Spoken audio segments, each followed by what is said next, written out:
So it's day 2 of the first layer for this painting.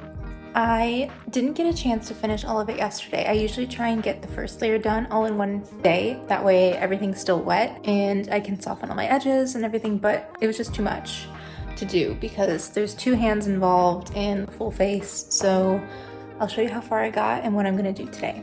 So this is how it ended up yesterday. Obviously, all of this is missing, so I need 2 hands, 3 flowers, which will be fun. These mixtures up here for the little orange ranunculus. I have this for my white flower mixtures. I'm just gonna start mixing my skin tone colors next, and then I'm gonna go in and start painting the hands.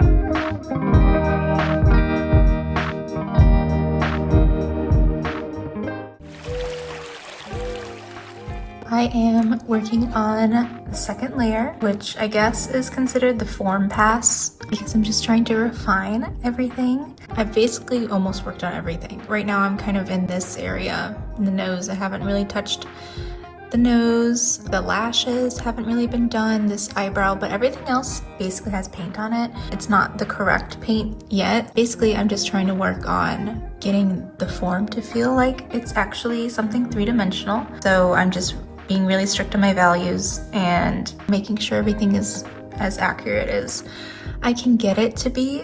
And when I step back, I do think that this whole area is just too contrasted. It's just not quite making sense as to what it is. And since the eyelid, it's very soft and fleshy, I need to paint that accordingly. And it's not bony, so wouldn't necessarily need all of these contrasted, harsh edges. I just need to compress. And what compressing basically means is getting these values closer in range. So if I were to be working with the full value scale, I would really just be compressing, so sticking them closer together to make it appear less contrasted and therefore softer.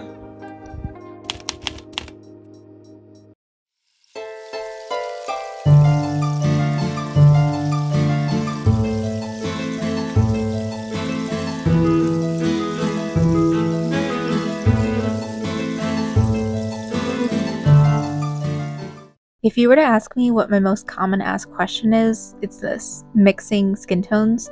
And I have a feeling that a lot of artists overthink this. What you really need to do is make sure that you're keeping your colors as pure as possible in the areas where it's needed. Now, that's not to say that every single color that you mix for your skin tone needs to be super chromatic, because you shouldn't do that. You should definitely have a mix of cool, warms, and neutrals, but it doesn't necessarily mean that that's all it has to be. You need to make sure that you have some highly chromatic colors as well as some highly neutral colors, so that way they can balance each other out and look more natural, because skin tone is not bright yellow. So I usually like to have my mixtures organized like this. So I'll have a warm and a cool version of a value, and so on and so forth. I could honestly film so many videos about this and just be so entirely long. To keep it brief, the main colors I use are lead white, Naples yellow light, yellow ochre, transparent oxide red, alizarin crimson, cobalt blue, and king's blue deep. That's not to say these are the colors that you have to use. I would honestly refrain from trying to follow a strict recipe, so to speak, and instead learn your colors on your palette and what they do and why you would need to use them. I would highly recommend doing a color study like the one that you saw I did, because working in a smaller scale would be so helpful with just learning your colors and learning how to mix beautiful and natural skin tones. It's been about a full day. Today was kind of touch-up day, second layer on the hands. I was pretty happy with the texture that I was able to get on the fingers, especially because it's a goal of mine to get better at mark making, because I have a tendency to make things really smooth, and I love how I paint smooth a lot of the time, but I do want some more like interesting marks. So texture is where I can kind of lean onto that, and mark making and things like that. So I'm happy with how the texture on the face came out. I'm especially happy with the form on the cheek, on the lightmost facing part.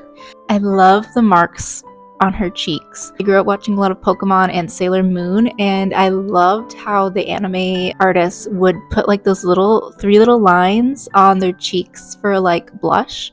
So I wanted to mimic that just a little bit in this one, and I actually really like it. So I'm excited to see how I can kind of experiment with that some more. Just adding a little bit of content and media that I grew up watching and replicating that in a classical art standpoint. It's hard work painting. Like today I've just been sitting all day because some days it's just easier to sit. I feel like I can work on my form a little bit easier and study myself a little bit better. I have this reduction glass, which basically it allows me to not have to step back as often. I still do, but obviously I don't want to like keep getting up and sitting back down, so I'll just like hold this up, and it works really, really well. You can just look through it and it appears as if you're like a few feet back. And then I've also been using my mirror a lot, but I'll be wrapping up things today and then going home and editing part of this video.